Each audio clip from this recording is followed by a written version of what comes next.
how to transition to a vegan diet. This should be your ultimate guide, how you can transition from a heavy meat eater, just as I did a couple years ago, to now a full vegan diet guy, okay? Or a vegan lifestyle guy.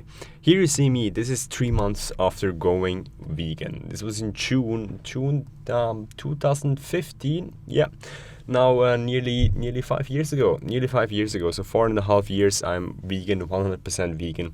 And as you can see here, this was really freaking rewarding for me. After 3 months of going vegan, I saw a six-pack for the first freaking time in my life. Now I wasn't like a very skinny guy before I went vegan. I had decent amount of muscle mass, but going vegan was the only diet, or the only lifestyle, or the only diet modification, let's say, that helped me lose fat. I was going on low carb before, and I was trying all that, even zero carb before, and I was feeling so bad while trying to get to my six-pack. For those of you that don't know this, I tried to have a six-pack for a very long time in my life, since I'm like 16. And going vegan was the first time I ever managed to do it. And this was rewarding. This was very freaking rewarding, because before going vegan, I thought that I want to have a career in the fitness industry even before going vegan. And after going vegan, I thought that my career was over. But actually, just this picture that you see right here, and I don't usually tell this to people, but this was one of the pictures that actually got me my first fitness gig. So not the fitness model gig, but I earned quite good shekels, quite good money, just like working for a company, and we had to promote a product, and then for one day, and it was a very good gig, and it showed me that even though you're vegan, people will still take you serious, and you can still make it in the fitness industry. So this was really freaking cool, and it's the first job that I ever had in the fitness industry after going vegan. Okay, so how long will it take for you to transition to a vegan diet? And I'm here to tell you that this all depends on you.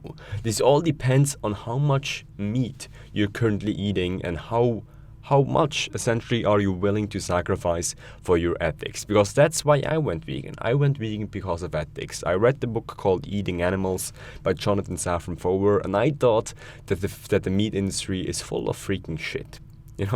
And I couldn't really, I realized that I needed to change. And I was a really freaking heavy meat eater. I mean, if you would have told me 5 or 6 years ago that you will become vegan in the future, I would probably tell you, man, fuck off. This is not going to happen, okay? You're gay. No offense here. But that's, that's how guys sometimes talk. And I'm here to tell you that this all depends on you. So first of all, we have to establish a baseline. So we're gonna take a look, what are you currently eating in your day, and how bad or how good is it actually? So there's a saying, and this mostly applies to business though, but I think it can also be applicable for diets or for the lifestyles, is what gets measured gets freaking managed. Okay, for you to know where you want to go, you first need to take a look at how good you perform at this freaking moment. For example, if you want to bench press 100 kilos, it is good if you know your baseline. It is good that you know, okay, you can bench press about 70 kilos right now. What gets measured gets freaking managed. And the best way you can do this is you go to chronometer.com. This is my app of choice, and this is how I work with my mentoring clients, and you fill out a sample day. So we know, okay, right now, maybe I'm eating 2 to 3 animal foods per day, okay, which is kind of decent. And then okay, this is 2 to 3, and I want this to go to 0. I like Chronometer because it not only tracks your macronutrient intake, meaning your carbohydrates, meaning your fats, meaning your protein, but it tracks everything. It tracks your vitamins, it tracks your minerals. It's really freaking important, because then you can see that you're really deficiency free. I actually used to have a different app that I worked with my clients before. It was called Evolution Nutrition, and the thing is, it took me nearly 0 time to put out like a great meal plan. But the problem is that it didn't have all the micronutrients and vitamins in there. And then I switched to Chronometer. Chronometer takes me more time, so it's actually a loss for me to use Chronometer. And it's also, I think, more expensive than the other one. But I think it's way better for my clients, and it's way better for you. So I can highly recommend Chronometer. The more changes you make, the harder it will be. I mean, it will be harder if you eat more animal products right now than it is if you eat little animal products right now. So this is a test for you. How many animal foods you currently eat per week? Just write this down before we go to the next freaking slide, because this might be something that is hard for you. Also, maybe I even put like a form under there that you can fill out if I come to telling this to my web developer. But just write it right now on a piece of paper. How many animal foods do you eat per week? Now, I think that if you eat more than 30, which is more than 3 animal, like probably every single meal that you eat per day, you eat an animal food, then it's very freaking hard. Okay, if you eat more than 2 animal foods per day, then it's quite freaking hard. Okay, so 16 to 29, 2 to 3 animal foods per day. If you eat 1 or a little bit more than 1, it's medium, and if 1, it's generally easy. 1 is generally easy to fix. Most people that tell you that they don't eat as much meat, they usually eat like 1 animal food per day nonetheless. They have some milk in there. So if you eat 1 per day, it's generally easier. Now the second point, how we can tell how long it will take, is the more you value food and instant gratification that you get through food, the harder it freaking will be. Okay, I have a lot of clients that use food as comfort food, which means when they are tired, when they are stressed out, they look for food. They look for food for like salvation, okay? And if you value food in that sense, if you don't see it as a means to an end, but essentially as an end in itself, if food is the focus on your life, naturally the harder it freaking will be. And there's a simple test here, again, that you can do. And yeah, I had some fun actually doing those tests. But if I tell you that you will never eat your favorite food again, starting tomorrow, how hard would it be for you?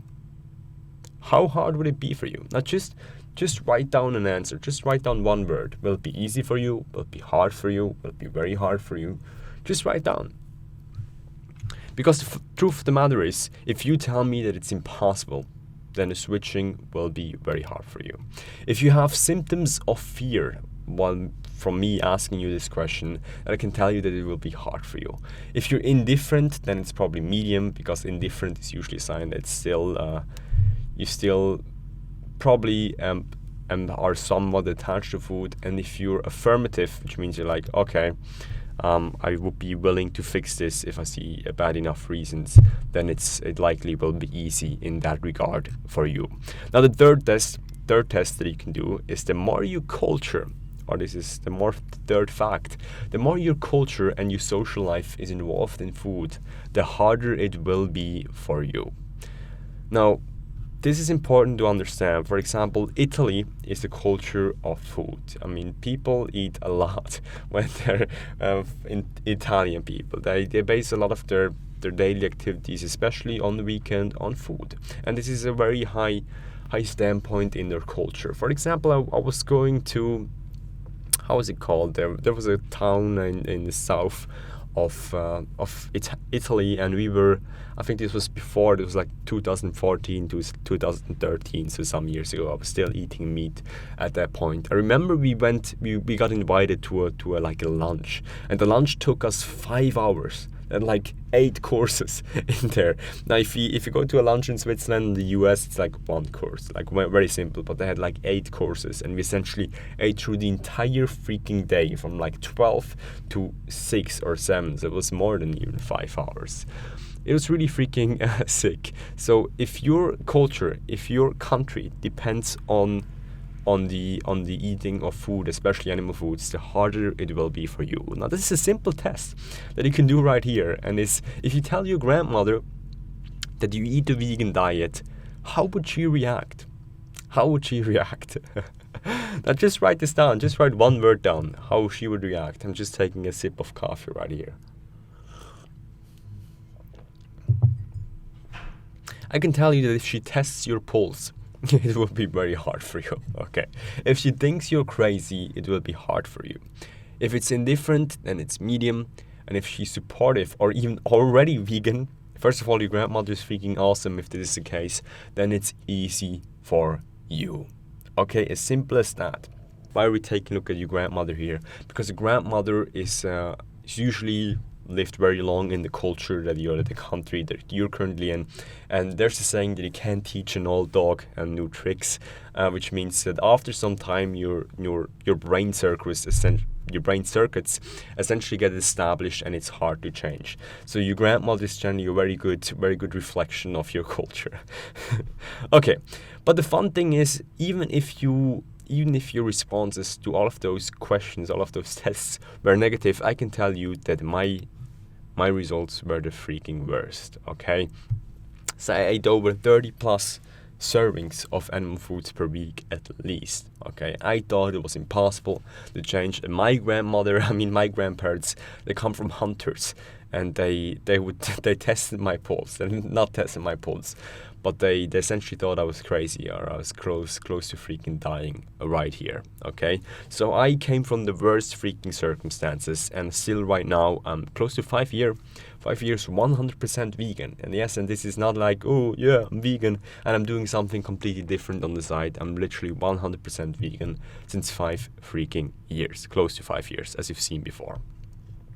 Okay, so once you've establish the baseline, once you take a look that you want to be, once you realize that you want to become vegan, then we go to the first and the most important thing, arguably right here, is that you have the right freaking supplements. Now, some of you might think, oh, if veganism is the best diet that you can follow, why do we need to take supplements? And for the simple reason that modern problems require modern solutions. Okay, we live in an unnatural world. I mean, just look around you. We used to originate from the equator, from Africa, with a lot of freaking sunlight, with a lot of freaking open spaces, and right now it's really freaking different. Okay, so modern problems require modern solutions, and the vitamin that you need to supplement is vitamin B12. Now, why vitamin B12? Is vitamin B12 only found in animal foods? Not freaking quite. And vitamin B12 originates from microorganisms, from bacteria. Now, when it comes to microorganisms and bacteria in general, there's the good, there's the bad, and the ugly. And the good bacteria is creating vitamin B12 that we need to survive. And those bacteria, by the way, were found in the soil and in the water supply.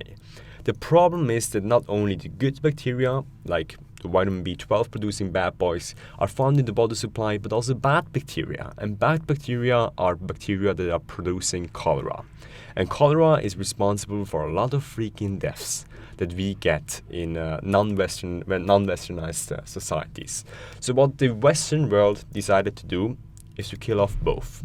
To kill off both of those bad boys. Okay, well, no, one good boy and one of those freaking bad boys.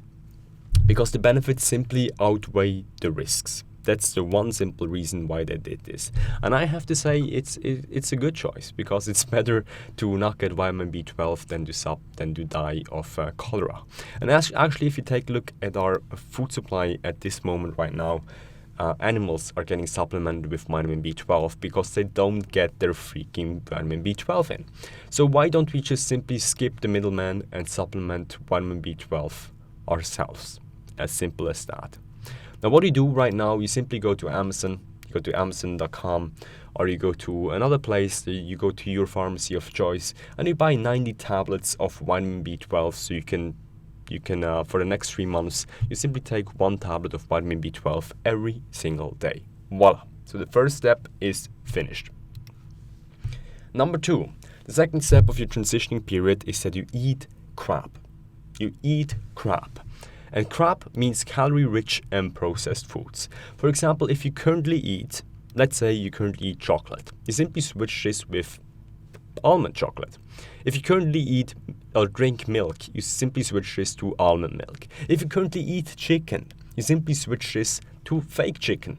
As simple as that. Now, are those foods the best freaking foods that you can find out there?